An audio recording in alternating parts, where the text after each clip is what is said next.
In order to make it through life, you eventually have to decide at some point what is the most appropriate time to tell everyone that I'm taking over this channel.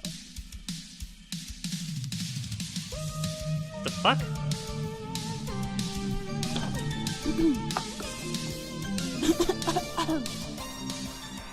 Yes, the script. Harvard engineers who launched the world's biggest solar geoengineering research program may get a dangerous boost from Donald Trump. Environmental organizations are warning.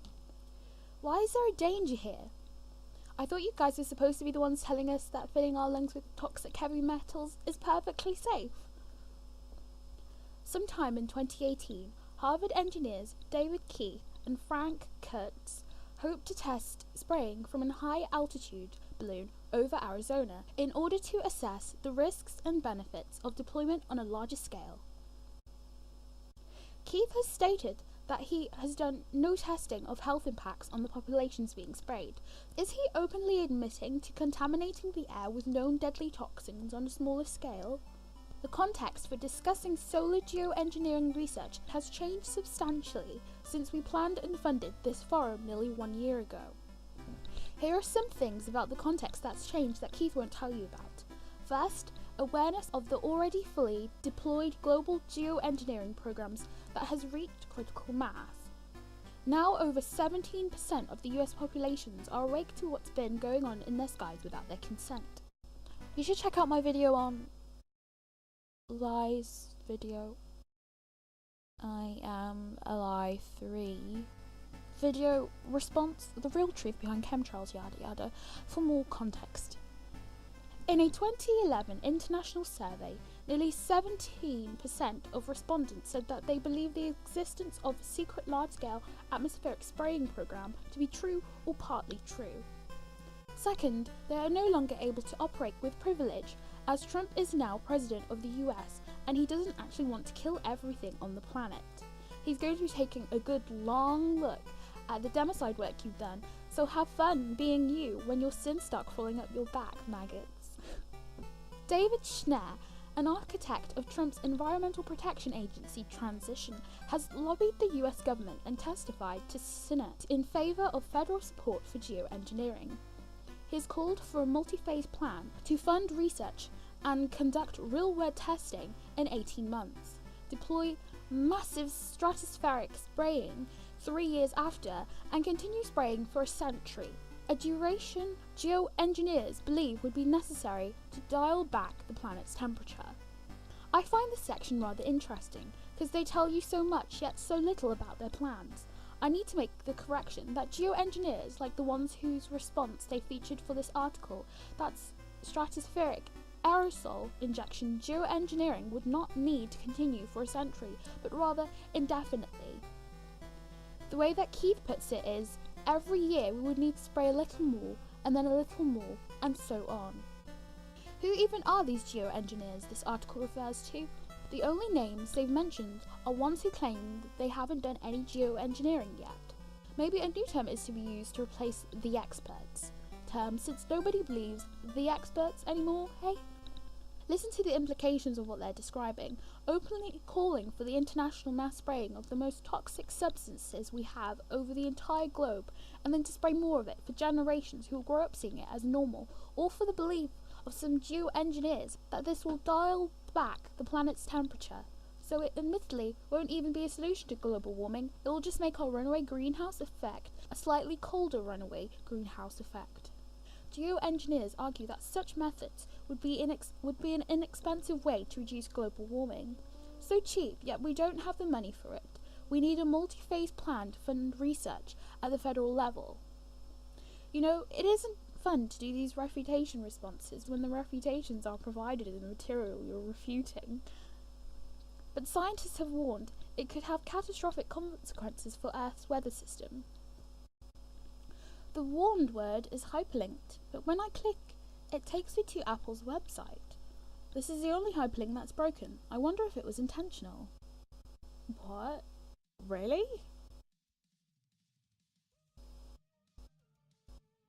Weird. But yes, that is actually one of the few correct statements in this article. Geoengineering is by design stratification of the layers of the geosphere.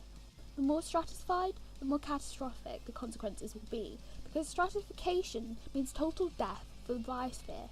Scientific modelling has shown that stratospheric spraying could drastically curtail rainfall throughout Asia, Africa and South America, causing severe droughts and threatening food supply for billions of people. That's very interesting that a proposed global action that affects global system would only have negative effects for some of it and not all of it. But again, it already has reduced atmospheric humidity. Allow me to explain. Global precipitation. For the second consecutive year, annual precipitation was near average on balance for land-based rain gorges around the globe.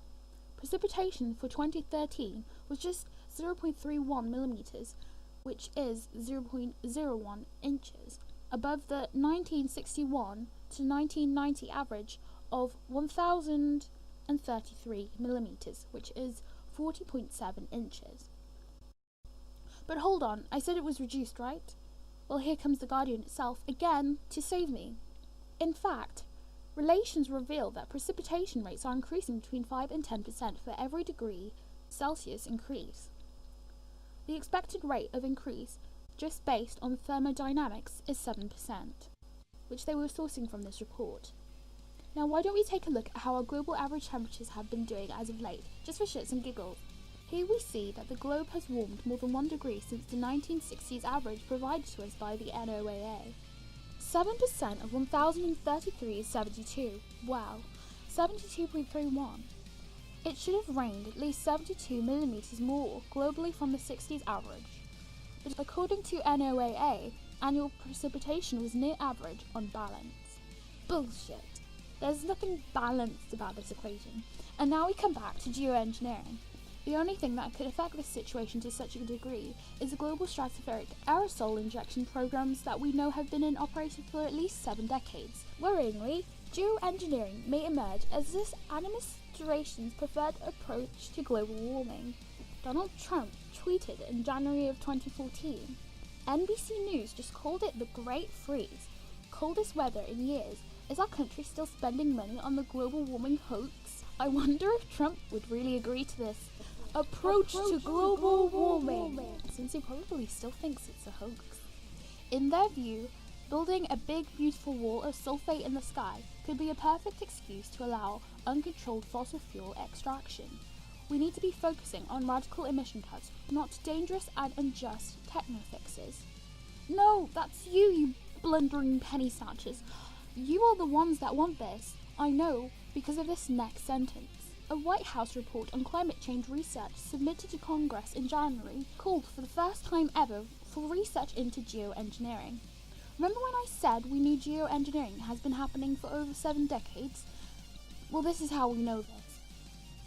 And to take an explanation of the submitted report in question, the program's evolution is informed by the National Research Council reports, climate intervention, carbon dioxide removal, and reliable sequestration and climate intervention, reflecting sunlight to cool Earth, which noted the importance of laying a science and governance foundation that would allow potential future experiments to be conducted in ethical and responsible ways.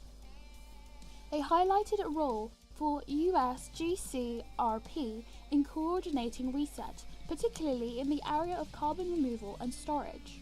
While climate intervention cannot substitute for reducing greenhouse gas emissions and adapting to the changes in climate that occur, some types of deliberative climate intervention may someday be one of a portfolio of tools used in managing climate change. The need to understand the possibilities, limitations, and potential side effects of climate intervention becomes all the more apparent with the recognition that other countries or the private sector may decide to conduct intervention experiments independently from the US government. DuckDuckGo search companies that cloud seed. They already have been for a long time. Am I done exposing your bold-faced lies yet? With Republican ranks, former House Speaker and Trump confidant Newt Gingrich was one of the first to start publicly advocating for geoengineering. And now they're faced with a very real prospect of Donald Trump becoming the leader of the party, and it absolutely drives them crazy. They just cannot imagine sharing. Well, because he's an outsider. He's not them. He's not part of the club. He's uncontrollable. You know, he hasn't been through the initiation rites. He didn't belong to the secret society. And I think that they don't see him. They have no idea how to relate to him. Make of that what you will. Geoengineering holds forth the promise of addressing global warming concerns for just a few $1 billion a year, he said in 2008 before helping launch a geoengineering unit. Wait, he did what now? Did they just nonchalantly admit that there is some geoengineering that's ongoing? US Secretary of State Rex Tillerson has also appeared to support geoengineering, describing climate change as an engineering problem. ExxonMobil's funding of the climate denial industry is under investigation by attorney generals in the United States. But it's less well known that ExxonMobil scientists under Tillerson's reign as CEO were leading developers of geoengineering technologies like carbon dioxide removal. AKA trees, you faggots. In case you didn't know, faggot means bundle of sticks. Make a funny. Make funny.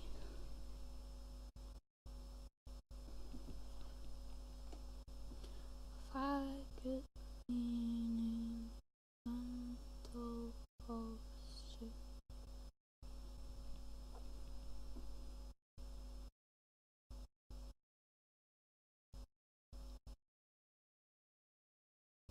Wow, it actually means bundle of sticks.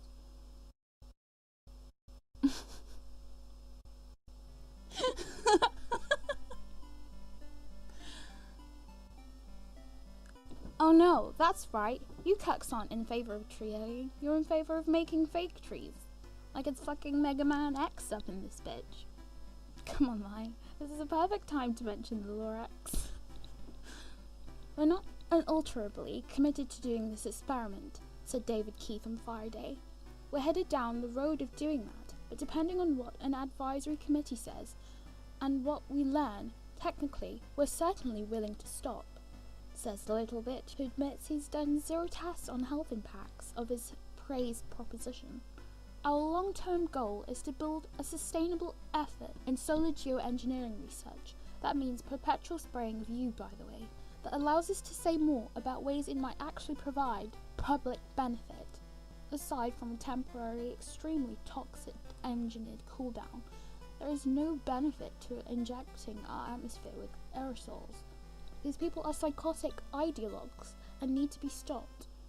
Critics like Ribeiro point out that those who don't believe in human-induced climate change may still support geoengineering, which can be presented as a method to deal with the consequences of a warming planet without stopping the burning of fossil fuels. That's an interesting way of saying you'll deal with the consequences by not dealing with the consequences, because the warming is the consequence of greenhouse gases. Again, we're past 400 ppm CO2, which our species has never existed on this planet with, which is the consequence of burning fossil fuels. How do any members of the public let these crazy people run our institutions of thought and decimation of thought? The Harvard experiment may fly in the face of a moratorium on geoengineering adopted in 2010 by the United Nations Convention on Biological Diversity. Why need a moratorium, which is a temporary prohibition of an activity, on something that's only theoretical? Guardian. Which was reaffirmed in December in Mexico. The United States is one of the few countries to not ratify the UN Convention, creating a potential loophole for experiments. I bet China is another one on that list. In the People's Republic of China, there is no secret that the party controls just about everything, but as Beijing suffers through its second major snowstorm this season, residents are growing wary of their leadership control freak tendencies. After all, while the storm came as a surprise to the residents, the government knew about it all along. In fact, the government caused it. But don't worry guys, The Guardian tells us that a White House report on climate change research submitted to Congress in January called for the first time ever for research into geoengineering. It's all just scientific modelling. Just please accept this, nothing to see here, go back to sleep. I'm sorry, I had to put this here. The experiment site in Tucson, Arizona, may also invoke issues of jurisdictional controversy with Mexico.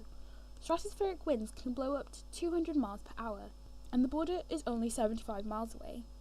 Okay, now this is just absolutely humorous.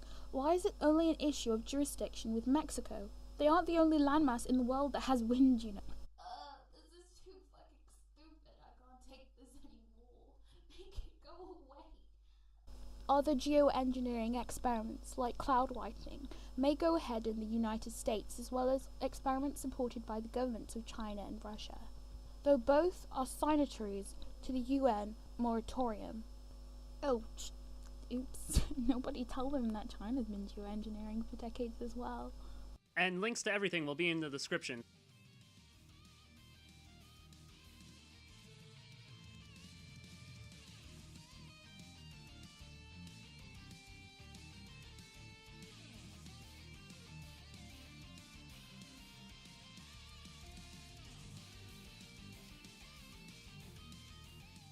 Holy Luna!